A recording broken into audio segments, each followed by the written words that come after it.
Good afternoon students. आज हम money banking unit 2 of macro economics में से सेंट्रल बैंक के बारे में पढ़ेंगे। सेंट्रल बैंक क्या होता है? Central bank is an apex body. Apex का मतलब होता है सबसे ऊंची संस्था, सबसे बड़ी, जो बाकी सारे कमर्शियल बैंकों को कंट्रोल करती है। कमर्शियल बैंक होते हैं बिजनेस करने के लिए, प्रॉफिट कमाने के लिए, और सेंट्रल बैंक उन मॉनेटरी जो इंस्टीट्यूशंस हैं कमर्शियल बैंक, उनको कंट्रोल करने के लिए बनाया जाता है। हर दुनिया के हर देश में सेंट्रल बैंक होता है, ठीक है, जो बाकी बैंकिंग सिस्टम को कंट्रोल करता है। इसलिए इसको अपेक्स बॉडी कहा जाता है। अपेक्स का मतलब सबसे बड़ी जो ऑर्गेनाइजेशन है बैंकिंग सेक्टर में।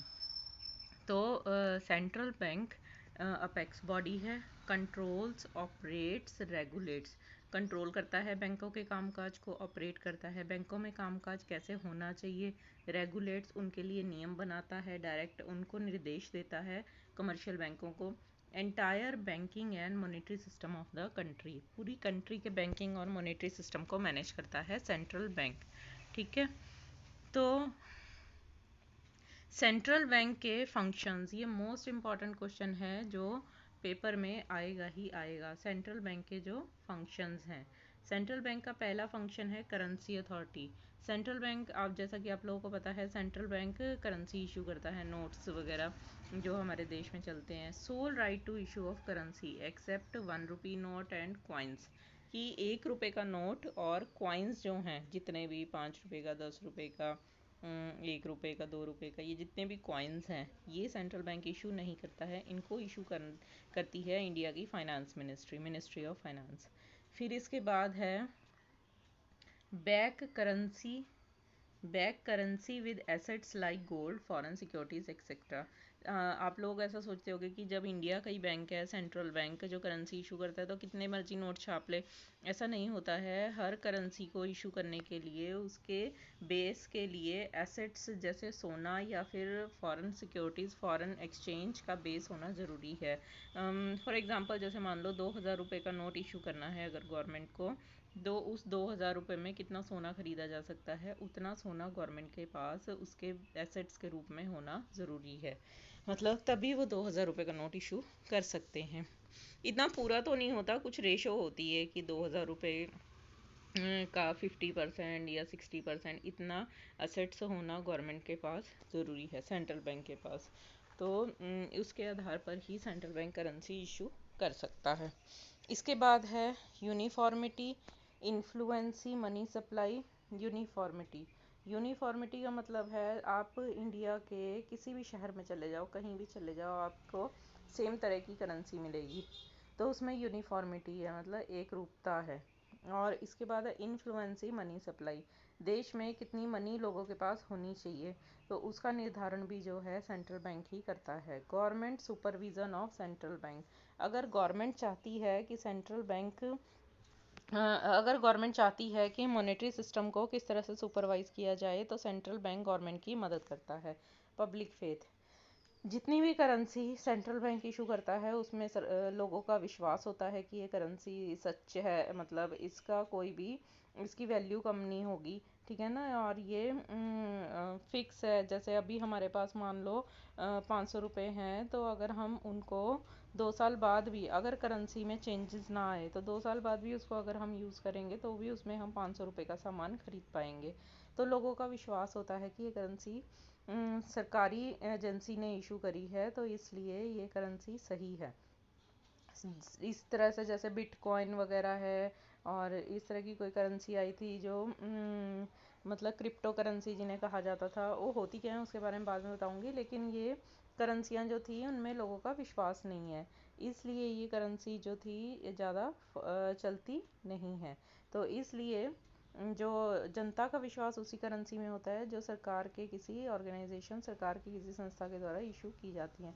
तो सेंट्रल बैंक सरकारी बैंक है, इसलिए लोगों का इस करेंसी में विश्वास होता है। Stabilisation of value of currency, जैसे मैंने अभी बताया कि करेंसी की वैल्यू स्थिर रहती है, कि जैसे फ्यूचर में भी आपने उस पैसे को खर्चा करना है तो उसकी वैल्यू में कोई कमी नहीं आएगी कि 2,000 रुपये हैं वो आगे जाकर 1,800 रुपये या उसमें 1,700 रुपये का सामान नहीं आ पाएगा, ऐसा नहीं होगा।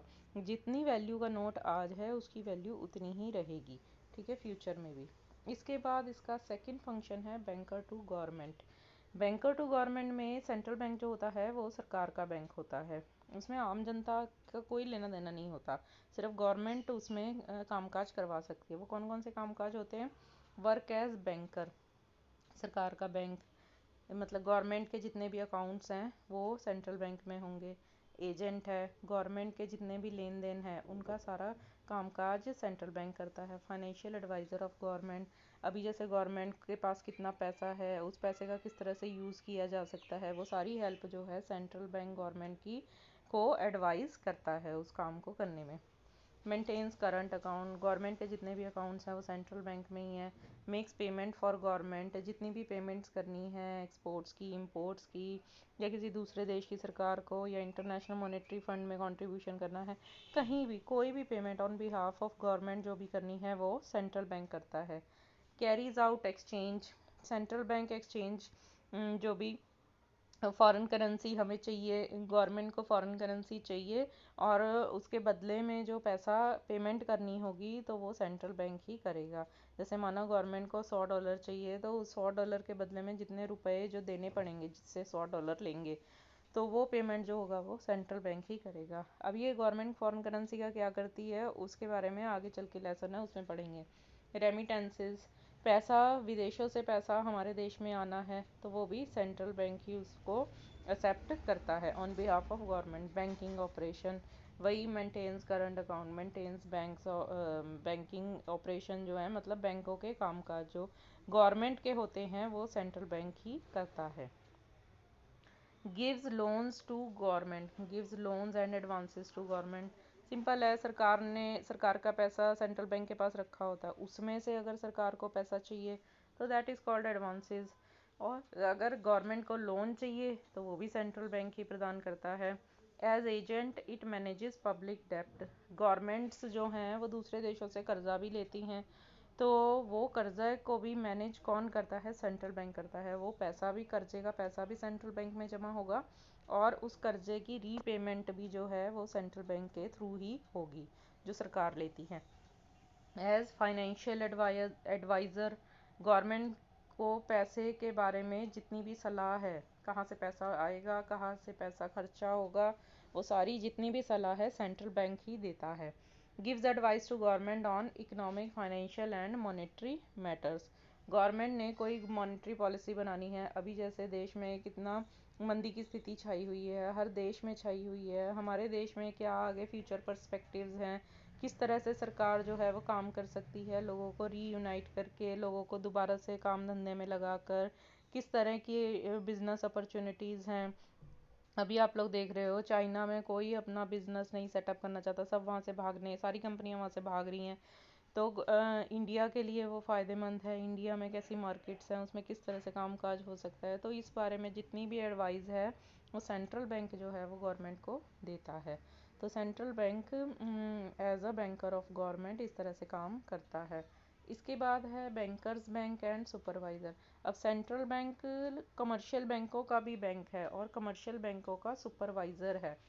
इसमें क्या है? कस्टोडियन ऑफ कैश रिजर्व्स, पैसों ऊपर पहले मैंने आपको कल बताया था क्रेडिट क्रिएशन में कुछ कैश रिजर्व रखना होता है और कुछ लिक्विड एसेट्स का रिजर्व रखना होता है, इन दोनों को मिला के लीगल रिजर्व रेशो बनती है। वो जो है वो सेंट्रल बैंक ही डिसाइड करता है। Keeps cash reserves of commercial bank deposits, बैंकों के जो कुछ पैसा जमा बैंकों में होता है उसमें से रिजर्व जो रखा जाता है वो सेंट्रल बैंक के पास ही बैंक अपना रिजर्व रखते हैं ताकि कभी भी कोई प्रॉब्लम हो तो उस रिजर्व में से वो यूज़ कर सकते हैं। Lender of last resort, lender of last resort का मतलब है financial help of commercial bank at the time of financial crisis. जब कमर्शियल बैंक, आपने देखा, वो लोन दे देते हैं, तो मान लो किसी दिन बैंकों ने लोन तो दे दिया सारा पैसा और कुछ पैसा सेंट्रल बैंक के पास रिजर्व रख दिया, लेकिन किसी समय सारे लोग बैंकों में से पैसा निकलवाने आ गए। अभी जैसे पीछे येस बैंक के साथ हुआ था, कि लो ऐसा लग रहा था कि बैंक डूब जाएगा। क्यों लग रहा था? क्योंकि सारे लोग ही अपना पैसा निकलवाने आ गए थे उसमें से। और जब लोन दे रखा था बैंक ने तो सारा पैसा लोगों को, तो वो पेमेंट कहाँ से करेगा? तो क्राइसिस, फाइनेंशियल क्राइसिस पैदा हो गया था। तो फिर गवर्नमेंट ने आरबीआई के थ्रू उसको बैंक को टेक ओवर कर लिया था।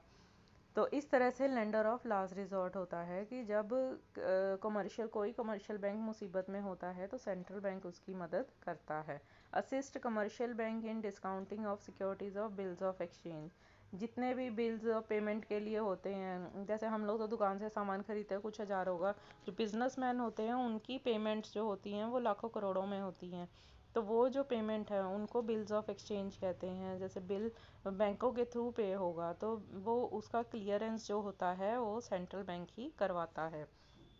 इसके बाद है clearing house function. Clearing house function cheques जो हैं, डेबिट एंड क्रेडिट एंट्रीज जो हैं चेक्स की, वो पेमेंट जो होती है वो भी सेंट्रल बैंक के थ्रू ही होती है। इसके बाद है supervisor. Regulates and control commercial banks related to licensing. बैंकों को खोलना है, लाइसेंस चाहिए। ब्रांच एक्सपेंशन, किसी भी बैंक को अपनी किसी एरिया में नई ब्रांच खोलनी है उसके लिए। लिक्विडेशन, बैंकों को बंद होना है। Management, merging. मर्जिंग का मतलब किसी बैंक को दूसरे बैंक में मिला देना, वाइंडिंग अप, बंद कर देना। Inspection etcetera. बैंकों की सुपरविज़न, ये सारे काम जो है सेंट्रल बैंक ही करता है, मतलब कमर्शियल बैंकों की पूरी देख रेख करता है। Controller of money supply. By repo rate, ये क्या है ये आगे डिटेल में पढ़ाऊंगी। Reverse repo rate, bank rate, open market operation, legal reserve ratio, margin requirement at the time of inflation और deflation. Central bank uses these instruments to manage the credit. बाजार में, मार्केट में कितना पैसा बैंक उधार के रूप में देंगे, तो सेंट्रल बैंक उसको निश्चित करता है, निर्धारित करता है। ज़्यादा पैसा लोगों के पास आ जाएगा तो लोग डिमांड ज़्यादा करनी शुरू कर देंगे, जिससे क्या होगा, महंगाई आ जाएगी। तो इसलिए ज़्यादा पैसे को भी मार्केट में सप्लाई नहीं कर सकते। तो सेंट्रल बैंक क्या करता है, उस मनी को कंट्रोल करता है जो क्रेडिट के रूप में लोगों के पास जाती है। उसको कंट्रोल करने के लिए सेंट्रल बैंक के पास बहुत सारे इंस्ट्रूमेंट्स होते हैं, बहुत सारे वो होते हैं, पॉलिसीज़ होती हैं। तो सेंट्रल बैंक उनको यूज़ करके मनी को कंट्रोल करता है। इनके बारे में डिटेल में हम आगे वाली वीडियो में पढ़ेंगे। आज के लिए इतना ही काफ़ी है।